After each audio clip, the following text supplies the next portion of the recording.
आणि 3 दिवस त्यांनी बर्बाद केलेला मुलूक आता करायचा आहे. आता आपल्याला लवकरात लवकर भरपाई कशी करायची मुघल मुलखातनं, तर सुरतेसारखं दुसरं काही नव्हतंच हो तिथं. सुरत म्हणजे अतिशय सधन शहर त्यावेळेचं. मोठं बंदर, स्वाली बंदर आहे तिथं. अनेक जहाजं तिथं लागायची. मक्केला लोक सगळे तिकडून जायचे. त्यामुळे सधन शहर होतं. अनेक वखारी, युरोपियन लोकांच्या वखारी तिथं होत्या. त्यामुळं सुरत लुटायची असं ठरवलं. कारण एक दिवस बहिर्जी आला महाराजांच्याकडून, म्हणाला, महाराज सुरत मारिली आणि अगणित द्रव्य सापडेल, अगणित मिळेल म्हणाला.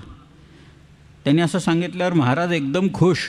एका झटक्यातच एवढं मिळतं आहे म्हणतात ते. आणि मग ते पुढचं आता मी सगळं सांगत नाही काय झालं ते. एकच व्यापारी मारला असताना त्यांनी, म्हणजे पकडून त्याच्याकडनं काढून घेतलं असताना, तरी सगळ्याची भरपाई झाली असती. ते एका माणसाचं नाव आहे विरजी व्होरा.